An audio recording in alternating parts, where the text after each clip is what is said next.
So yung last discrete probability distribution natin, so isa the Poisson distribution. So i-review lang natin ulit yung mga na-discuss natin na discrete probability distribution. So meron tayo a discrete uniform, then the binomial distribution, the multinomial distribution, the hypergeometric, the multivariate, then yung the negative binomial, the geometric, and also yung last natin na Poisson distribution. So the probability distribution of the Poisson random variable x representing the number of outcomes occurring in a given time interval or its specified region denoted by t or yung time natin is given by.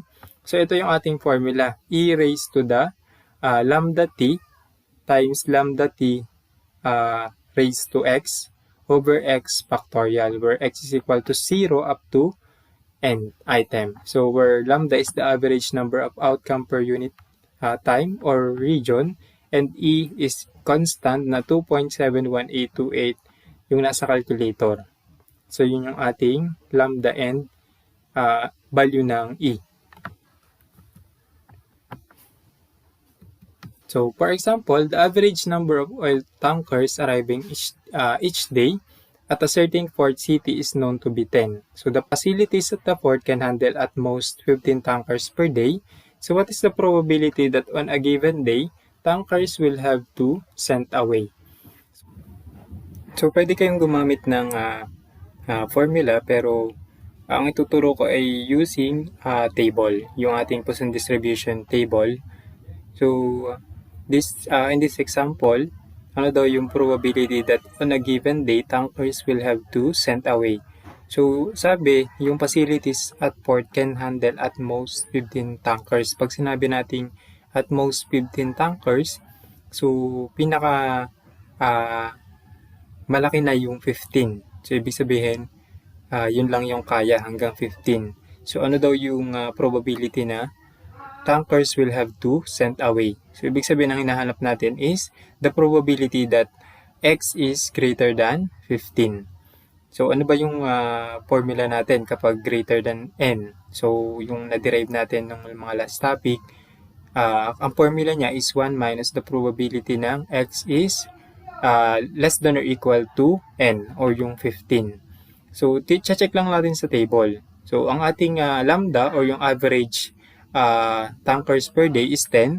Then yung ating x is greater than 15. So, check lang natin.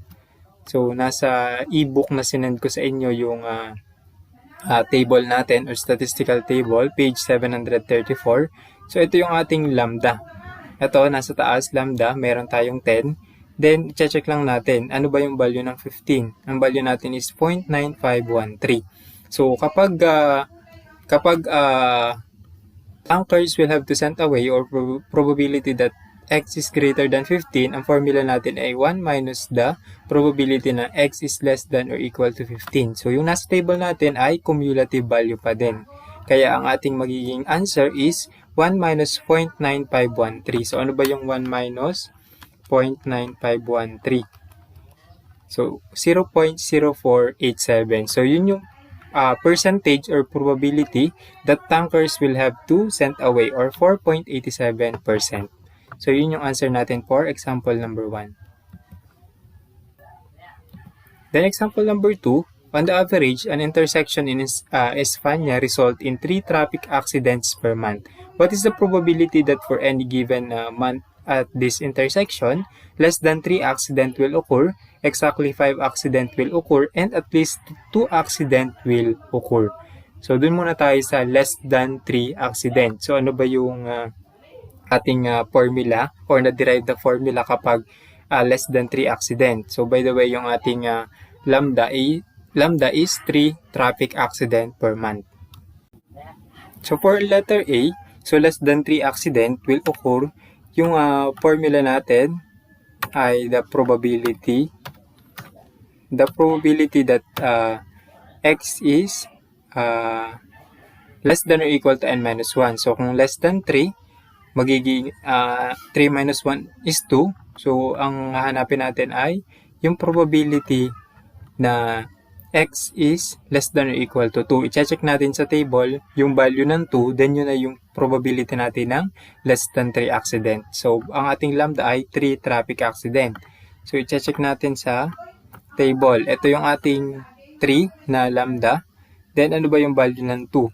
0.4232. So, yun na yung probability na less than 3 accident will occur. So, bali, ang sagot natin is 0.4232 for letter A. 0.4232. Then, for letter B, exactly. So, kapag exactly 5, so yung value ng 5 sa cumulative minus yung sa 4. So, i-check natin sa table. Ano ba ang value natin ng 5? 0.9161, then minus 0.8153. So, 9161. 0.9161 minus yung sa 5 minus 1 natin or 4 na 0.8153. 0.8153. So, i-calculate lang natin. So, ano yung 0.9161 minus 0.8153. So, ang ating answer is 0.1008 or 10.08%. So, yan yung kapag less than at saka kapag exactly 5. And ano naman kapag at least 2 accident? So, ano ba yung at least 2? Pag sinabi natin at least 2, pinakamababa na yung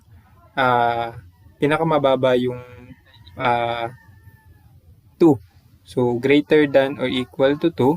So, ibig sabihin ng ating formula ay 1 minus the probability ng x is less than or equal to n minus 1. So, bali, 2 minus 1 is 1. So, i-check natin yung value ng 1. 3, then ang value ng 1 natin is 0.1991. So, ibig sabihin 1 minus 0.1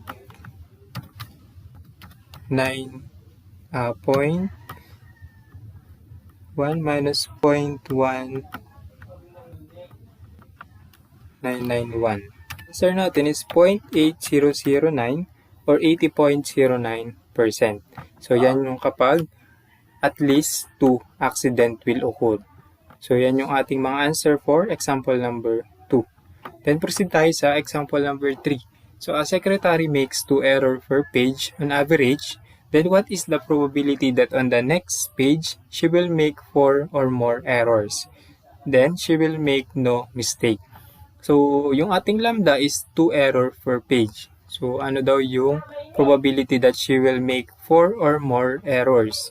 So, kapag 4 or more errors, so greater than or equal to 4, ang ating formula is 1 minus yung probability ng 4 minus 1 or 3. So, i-check natin sa table 2, then ang value ng 3 natin ay 0.8571. So, 0.8571 or 1 minus 0.8571. So, kapag 4 or more error, ang ating answer is 0.1429. So, yan yung ating answer. Then, ano naman yung probability that she will make no mistake? So, ibig sabihin, x natin ay equal sa 0. So, kapag x is equal to 0, so ano yung ating, so ibig sabihin, check lang natin sa table. Ito na yun, yung 0.1353.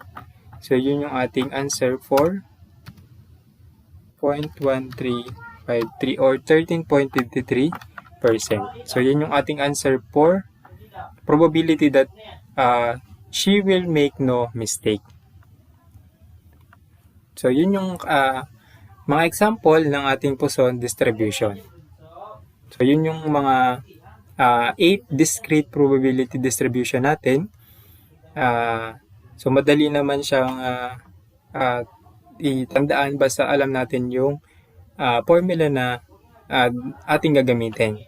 Kasi direct substitution lang naman yung gagawin. Saka, ang kailangan ay i-analyze muna natin yung problem para hindi tayo malito kung ano yung gagamiting value.